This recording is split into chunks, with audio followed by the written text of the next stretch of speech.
Então hoje a gente vai falar um pouquinho sobre o divórcio, que é um tema que é muito importante para nós espíritas, a gente ter um entendimento melhor, primeiro do que realmente o espiritismo, qual a posição que o espiritismo toma em relação ao divórcio. Mas a gente não pode falar de divórcio sem antes falar da outra instituição que existe, que é o que leva ao divórcio, que é o casamento. A gente precisa entender, então, também bastante, até mais do que o divórcio, qual é a visão do espiritismo com relação ao casamento. Por que que nós terminamos ou nos juntamos com determinada pessoa e não outra. Então eu procurei juntar os dois temas aqui nessa palestra para a gente ter um pouquinho melhor entendimento disso, né? Vamos abrir de logo falando a posição do livro do Evangelho segundo o Espiritismo. Então, a visão espírita do divórcio é que, na verdade, é uma lei humana.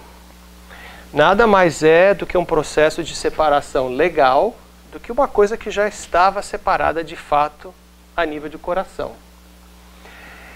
E ele não vai de encontro à lei de Deus, porque ele não muda nada nas pessoas e, na verdade, ele não leva em conta o verdadeiro motivo pelo qual as pessoas se uniram em primeiro lugar. Então ela é realmente 100% uma lei humana. É uma lei civil que existe em muitos casos para proteger os direitos das pessoas nesse momento de separação, porque a gente não pode ignorar que fora o que a gente vai ver mais em seguida, né, o compromisso adquirido entre os dois espíritos no momento dessa união, nós vivemos numa sociedade que tem leis civis. E que muitas vezes o processo de divórcio, se não existisse essas leis, poderiam ainda prejudicar ainda mais um dos cônjuges. Então a gente tem que seguir essa lei. Do mesmo jeito que a gente sabe que se você cometeu um crime e você for pego, você tem que responder por esse crime. Você pode ir para a cadeia, você pode ter que pagar uma multa, é a mesma coisa, né? Mas a gente não deve, já logo de cara, só por causa desse pedacinho do capítulo 22, esse pedaço, né, dizer que o espiritismo seja contra o divórcio. A gente precisa entender um pouco mais a fundo, realmente, o tema, antes da gente poder chegar a qualquer conclusão.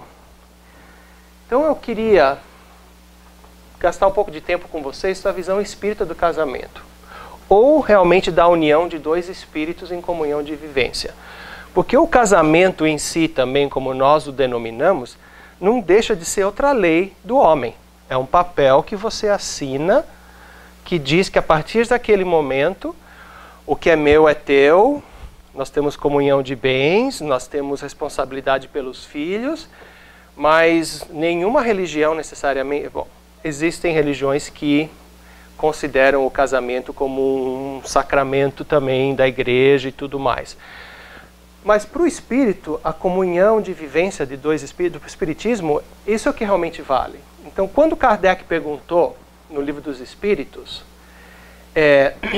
se essa união permanente de dois seres ela seria contra as leis naturais, os espíritos responderam não, de jeito nenhum.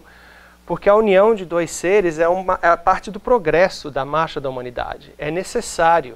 E a gente sabe por que é isso. E nós vamos ver mais adiante um pouco mais assim, mas nós sabemos que quando a gente se une numa relação honesta com outra pessoa, de respeito, aí é uma grande escola para os dois espíritos, né? Porque imagina-se que nós escolhemos a família que a gente não escolhe a família que nasce, mas a gente tem o direito de escolher quem a gente vai se casar. Então, nesse momento, quando você toma essa decisão, com a decisão de com quem você vai se casar e vai viver a sua vida, virão experiências, lições, desafios, problemas que são inatos do fato de vocês serem dois seres humanos que vieram de dois lugares completamente diferentes, com duas cargas de família completamente diferentes, com duas experiências de vida completamente diferentes. Em alguns casos até certos valores diferentes, né? Também nós vamos discutir um pouco isso mais lá para frente. Mas é onde a gente aprende também, como espírito, a nos melhorarmos, a ter paciência, etc. Então ele fala que vai além, né, também na pergunta 701, ele fala que a poligamia nada mais é do que sensualidade, porque existe ainda no homem a energia sexual é uma coisa ainda muito forte que a gente tem. Então o casamento monógamo, o casamento de respeito mútuo, é também uma forma de burilamento dessa energia sexual, onde você vai canalizar ela de uma forma respeitosa, com amor. E então ele aproveita, né, como os espíritos não deixam nada sem responder, já falar que a poligamia é realmente o que existe, só a sensualidade, é só a atração física realmente, porque é muito difícil você realmente conseguir se dar, se doar a nível espiritual, a nível de comunhão, de sentimentos com mais de uma pessoa, nesse nível de intimidade. É muito difícil. Não vou dizer que é impossível, porque eu não posso responder com todo mundo, mas é muito difícil. Então, o Kardec, né, quando ele foi examinar essa resposta dos guias, ele falou também que como você abolir o casamento, seria como você retornar a humanidade a um certo nível de infância, ao nível dos animais, porque a monogamia ela é um sinal de progresso da civilização. Tanto é que hoje em dia, algumas religiões, alguns grupos ainda, de certa forma, aceitam a poligamia, mas eles são geralmente mal vistos pelo resto, porque a maior parte da humanidade já entendeu que a monogamia é o destino que a gente tem que seguir, né? Então vamos entender um pouquinho a função do casamento na Terra, né? A gente estuda no Espiritismo que o lar é o núcleo mais importante, que é onde o espírito entra, os espíritos vão reencarnar a nível de filhos, de novas experiências. Então é através do casamento que a gente forma esse grupo familiar, dando oportunidade para esses novos espíritos entrarem no fluido do planeta e avançarem na sua evolução espiritual. Novamente, entenda como casamento aqui a união de duas pessoas. Não quero dizer que se duas pessoas estão vivendo em clima de harmonia, de respeito mútuo, mas não tem o papel assinado, eles também são uma família. Né? Mas a gente usa a palavra casamento para ficar mais fácil. Né?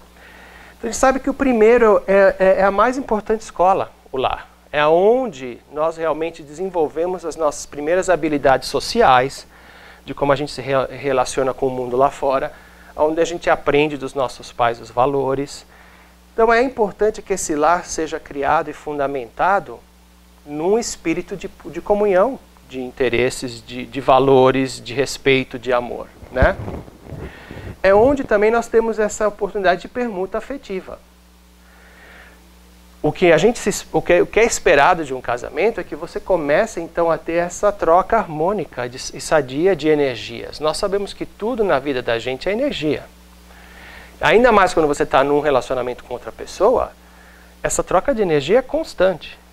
Ela é através da intimidade sexual, das palavras que são faladas de um para o outro, das atitudes que são tomadas em relação um com o outro. E se você para imaginar a quantidade de tempo que você passa com essa pessoa, então essa exposição a essa troca de energia e vibrações simpáticas, ela é praticamente 24 horas por dia. Porque mesmo quando você não está presente fisicamente, você tem uma conexão especial com o teu cônjuge, né? A pessoa está viajando, às vezes você está pensando naquela pessoa, pum, de repente vem um texto. Né? É uma coisa assim, parece engraçada, mas não é, que você está conectado. Né? O último ponto ali que a gente coloca é o do aprimoramento sexual. Como eu falei, a energia sexual no homem ainda é uma energia muito, vamos dizer, rudimentar que a gente tem.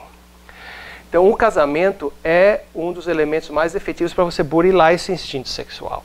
Desde, né, que seja respeitado por ambos os parceiros. Porque nós sabemos que em vários casamentos é a razão pela qual as pessoas se divorciam, um descobriu que o outro está tendo um caso, etc. Então, isso já destrói todo esse outro lado de cima, né, da permutação afetiva, tal, porque a energia sexual não deixa de ser uma outra energia que o ser humano tem.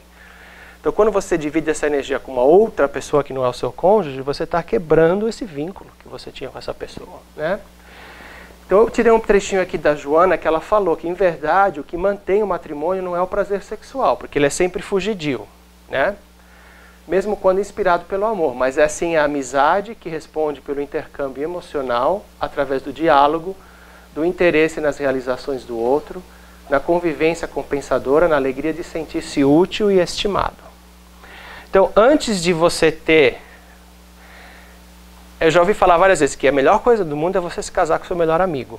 Porque você precisa ter realmente uma amizade muito forte com aquela pessoa, para você conseguir passar pelas tribulações da vida, né? Então, aqui a letra ficou pequena demais, perdão. Eu vou ler para você. Não, e o pior é que ficou pequeno, mais pequeno ainda para mim. Aqui. Tá. Eu vou explicar o que está acontecendo aqui. O primeiro parágrafo lá está falando que a gente, tanto o homem como a mulher, precisa se dar conta que na Terra não existe ainda o que eles estão chamando de casamento entre anjos. Nós somos tudo gente imperfeita aqui, né? Então, a maior parte dos casamentos aqui são casamentos de resgate. São relacionamentos de oportunidade que a gente tem de se resgatar.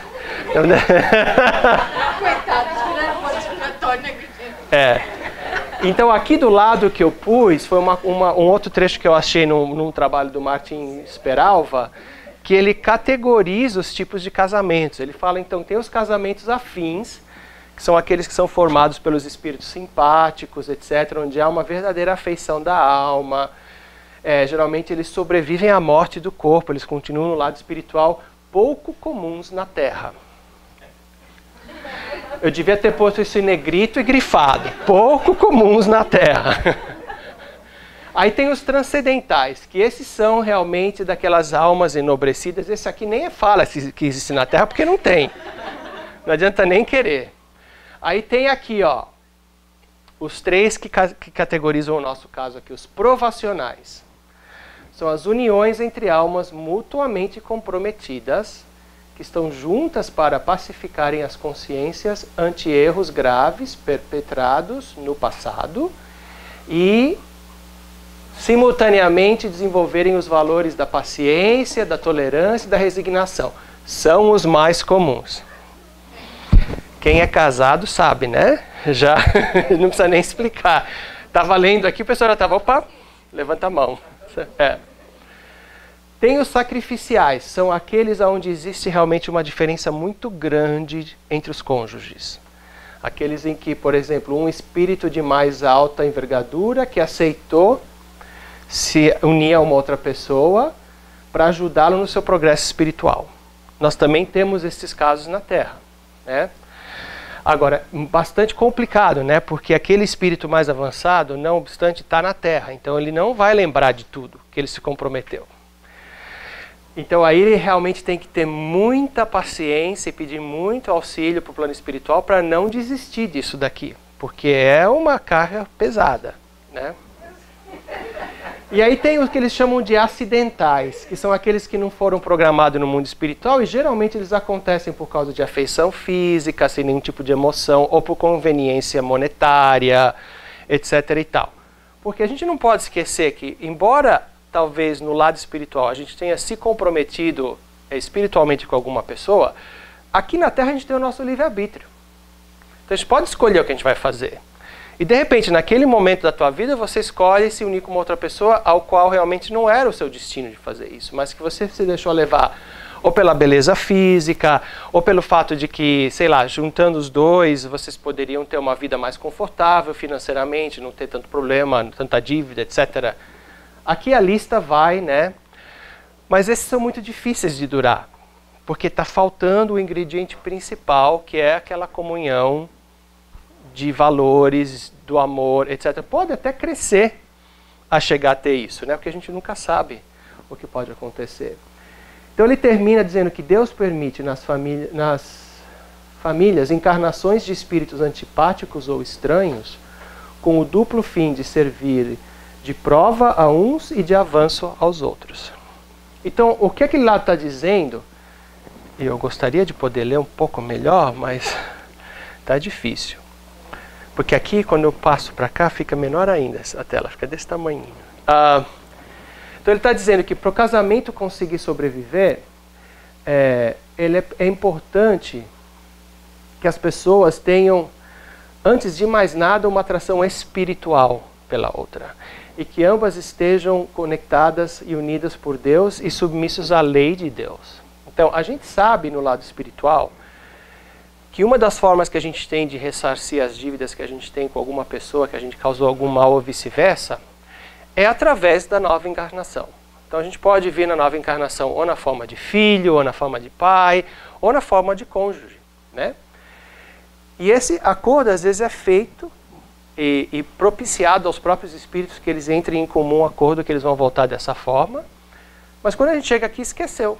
Então realmente, para que digamos, esse objetivo se leve ao fim, as pessoas têm que estar muito conectadas com as leis de Deus e a vontade realmente de fazer com que isso funcione, né? Gente, está difícil de ler mesmo. Tá, a união, fruto do interesse muito próprio da sociedade, geralmente leva ao insucesso, que é o que eu falei aqui, né? São aqueles casos em que as pessoas se unem por interesses fora do interesse emocional, da conexão emocional. Então aí fala que antes de você chegar a entregar os pontos, é importantíssimo que pelo menos uma das pessoas faça todo o esforço possível para manter aquele casamento. Fala uma pelo menos porque nós não temos como ditar as atitudes do nosso cônjuge. Nós só somos responsáveis pela nossa própria atitude. Então o que ele está querendo dizer aqui é que se você está se dando conta de que o casamento está indo para baixo, então a sua responsabilidade é de fazer a sua parte e procurar o máximo possível entender o que está acontecendo e tentar melhorar. Agora, quando às vezes a situação chega num ponto em que não pode, ou que não realmente é possível as pessoas conviverem em harmonia, e mais além do que isso, o casamento pode até resultar em atitudes de agressão física, ou de até um crime, às vezes. Então aí é melhor realmente que você se separe, porque é como dos males o menor.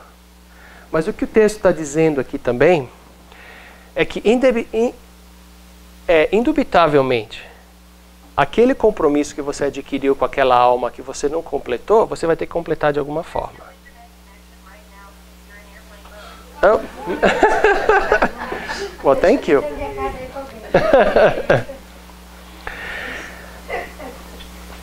Porque existe uma contabilização que é feita no final, né? E ele fala aqui no texto que, embora você possa ter adiado aquele compromisso, você não se livra dele.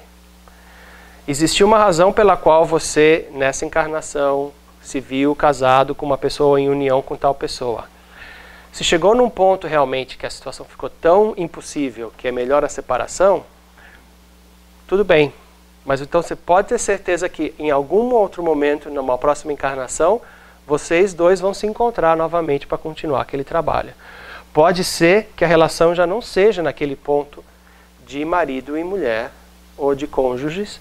Pode ser que você venha na situação de filho, ou de pai, ou de irmão, mas a oportunidade para continuar o trabalho não acabado vai ter que acontecer, né?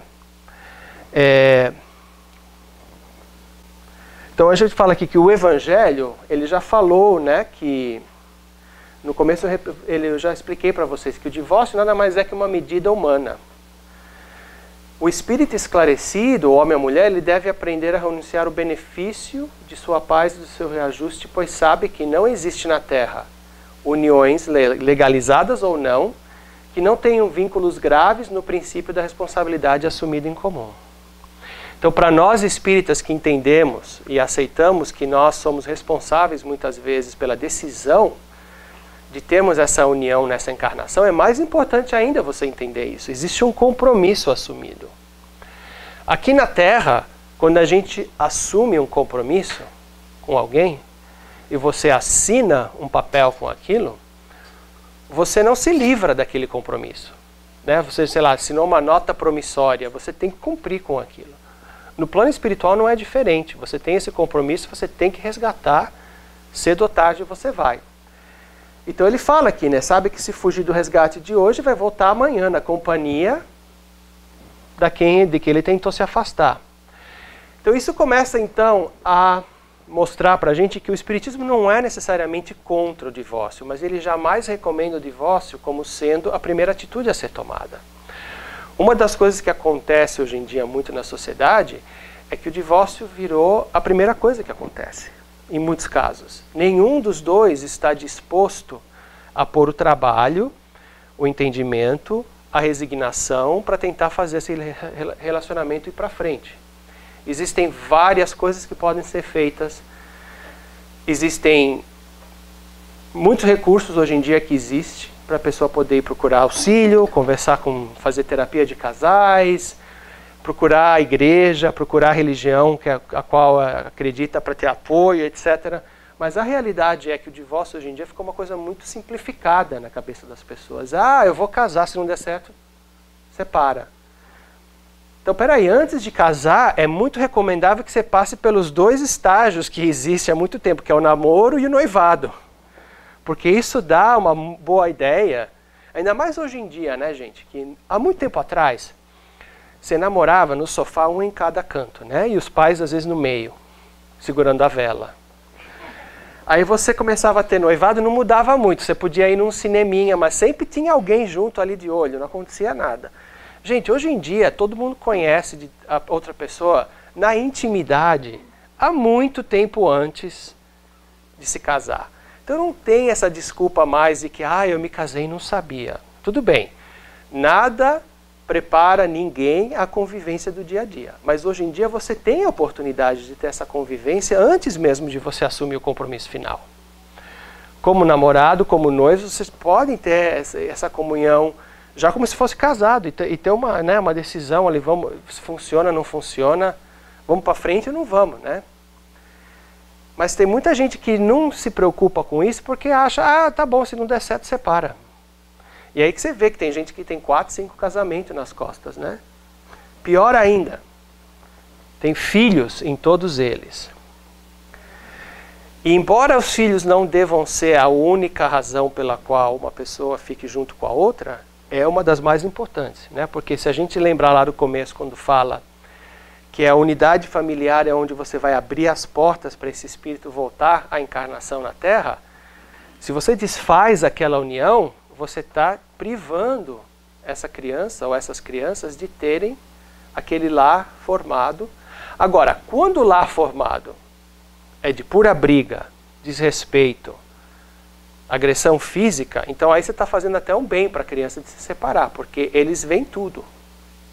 Eles percebem tudo. Então também aí você está, de uma certa forma, dando um mau exemplo para aqueles filhos do que é ter um relacionamento. Por isso que a gente vê depois essas crianças também tudo desajustadas, não sabe por quê, não consegue ter um relacionamento duradouro, não consegue se relacionar com ninguém.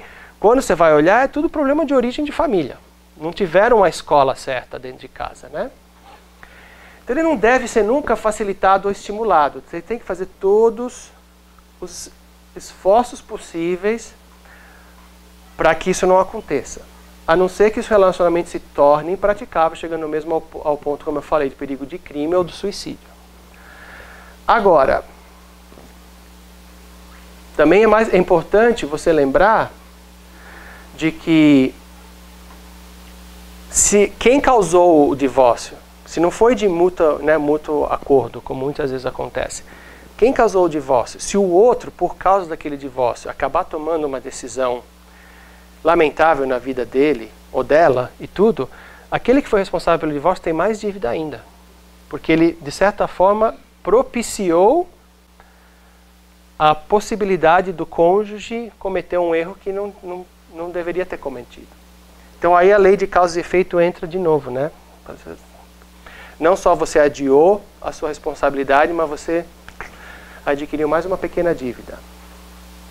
Então tem um próprio texto aqui do Evangelho que é o que fala, né? Que dia virá em que se perguntará, é mais humano, mais caridoso, mais moralizador reter entre si os seres que não podem viver juntos do que lhes conceder a liberdade.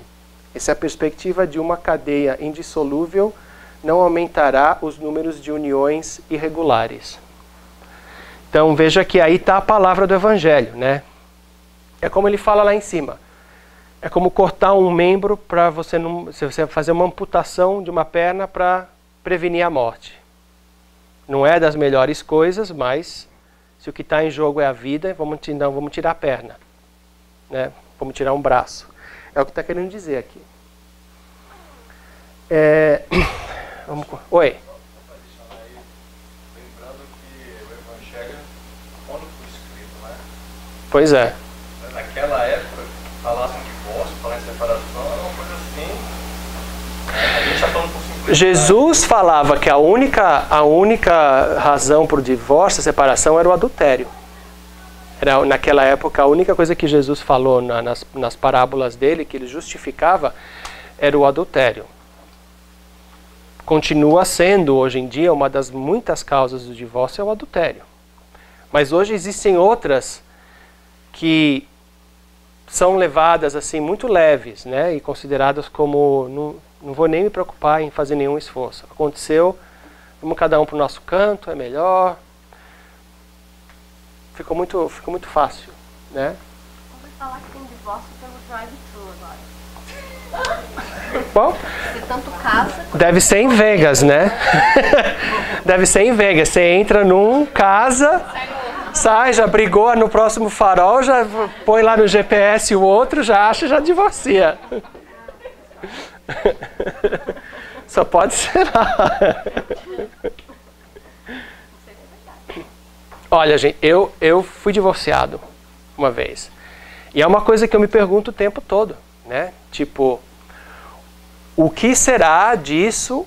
Quando é que eu vou me reencontrar com aquela pessoa na próxima vida? Porque a gente se divorciou de comum acordo, mas eu tenho plena consciência de que alguma coisa, teve uma razão pela qual a gente se uniu, e teve uma razão pela qual a gente se separou, mas eu sei que não acabou aquilo. Em algum momento a gente vai ter que se reencontrar e entender e acertar as contas, porque senão eu estaria casado até hoje com aquela pessoa, e nós não estamos mais casados, né? Então,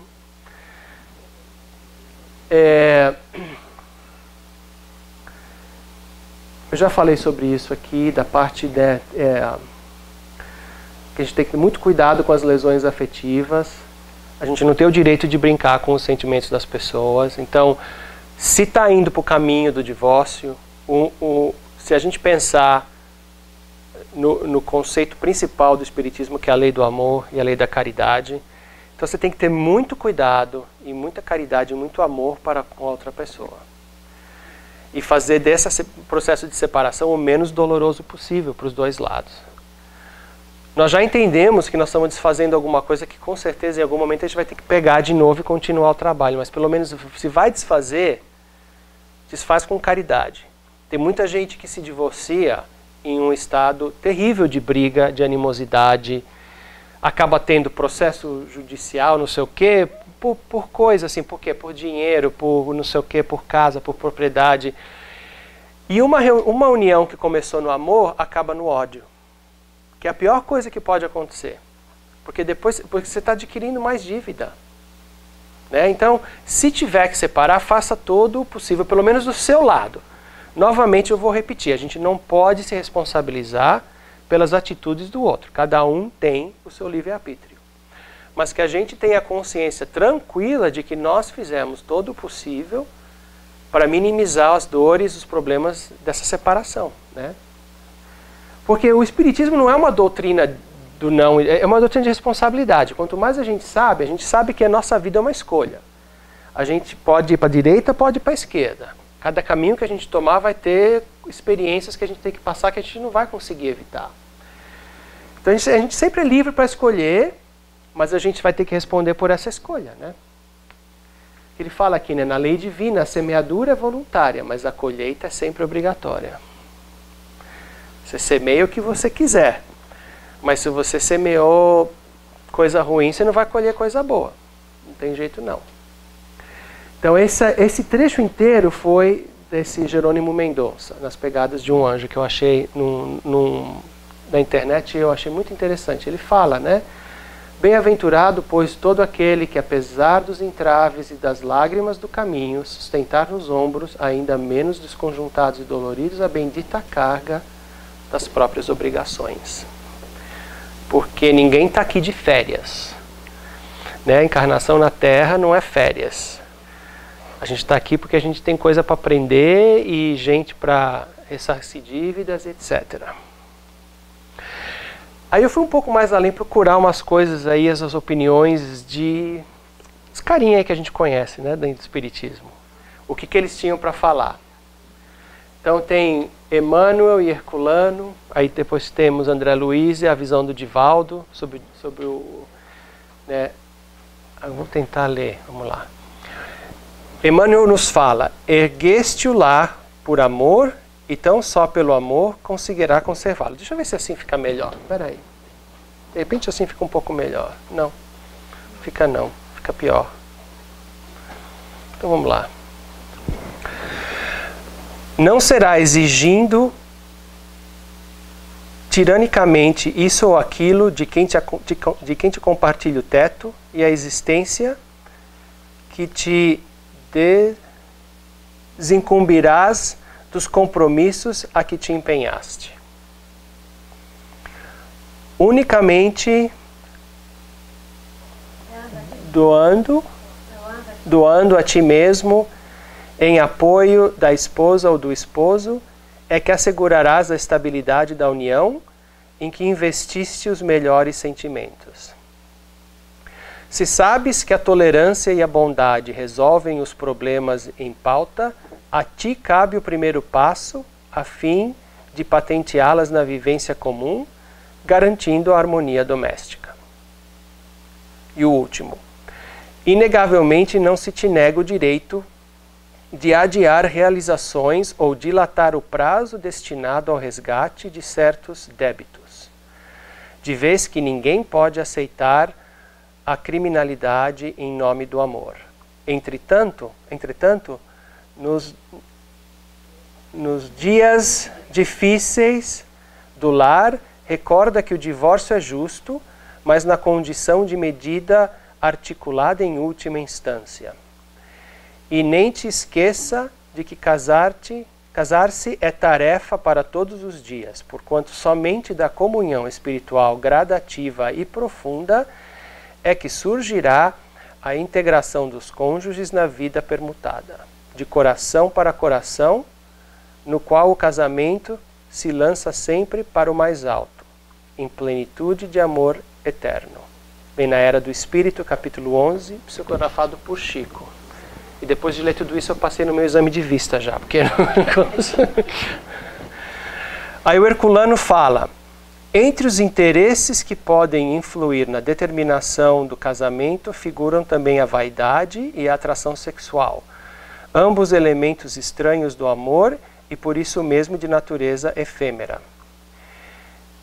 Em casos dessas naturezas, como em vários outros, a separação se torna inevitável e o divórcio aparece então como a lei civil que serve de remédio à separação dos casais, permitindo aos pares frustrados a reconstrução do lar em bases legítimas com outros cônjuges. Mas quando o lar se formou com base no amor, as decepções que podem surgir têm o remédio no próprio amor. Quem ama sabe tolerar e perdoar. As dificuldades serão superadas dia a dia pelo cultivo do amor.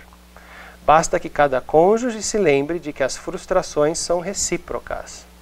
Achei bem interessante isso, porque a gente acha que só a gente é a vítima, né? Tadinho de mim. A gente não faz nada para aborrecer o outro na relação, nadinha. O mesmo acontece com o artista na realização de sua obra. O ideal está sempre acima do real, mas o verdadeiro artista sabe disso e procura superar a sua frustração pelo esforço constante de aperfeiçoamento. O cultivo do amor é como o cultivo da arte, e quem romper um casamento de amor, por simples intolerância, não encontrará mais remédio para a sua solidão. Aí vem aqui o Divaldo e o André. Vamos lá. Ficou menor ainda, não consigo ler. Vamos falar que aumenta a absoluta realidade. Porque aumenta, porque mesmo que a gente só leia um pedaço... Opa! Não. Tá bom, agora anda com... Não. É porque você anda... Isso. Sim. Aumentar, aí você lê só um e depois lê só o outro. É o que eu vou fazer. Boa ideia, tá vendo? Alguém que... Olha lá, vamos lá.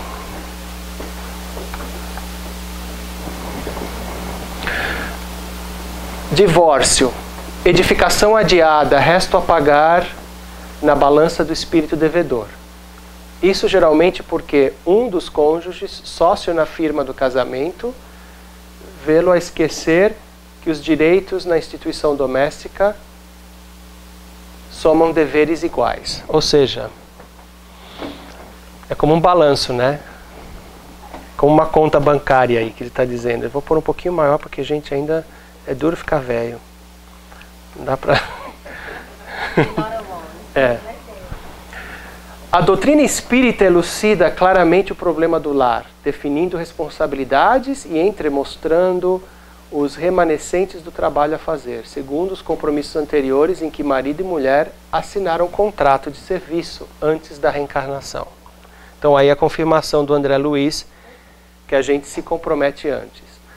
Dois espíritos sob o aguilhão do remorso ou tangidos pelas experiências da evolução, ambos portando necessidades e débitos, combinam o encontro ou reencontro no matrimônio, convencidos de que a união esponsalícia é, sobretudo, programa de obrigações regenerativas. Então veja aí, gente, né? De novo, não é passeio no parque. Reincorporados, porém, na veste física, se deixam embair pelas ilusões de antigos preconceitos da convenção social humana ou pelas hipnoses do desejo e passam ao território da responsabilidade matrimonial, quais sonâmbulos sorridentes, acreditando em felicidade de fantasia, como as crianças admitem a solidez dos pequeninos castelos de papelão. Então o que acontece? A gente vem para cá, a gente esquece daquele compromisso, e a gente cai de novo nos erros, como ele está dizendo aqui. Surgem, no entanto, as realidades que sacodem a consciência.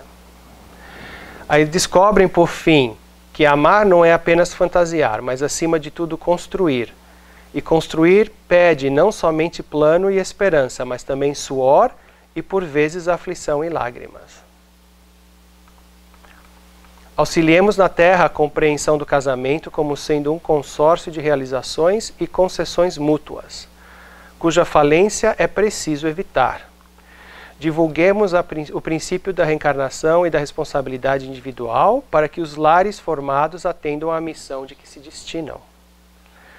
Compreendamos os irmãos que não puderem evitar o divórcio, porquanto ignoramos qual seria a nossa conduta em lugar deles, nos obstáculos e sofrimentos com que foram defrontados. Mas interpretemos o matrimônio por sociedade venerável de interesses da alma perante Deus. Isso vem de Sol nas Almas, de André Luiz. E por último, o Divaldo. Esse aqui está bem mais fácil de ler, já que está um pouco maior. Vamos lá.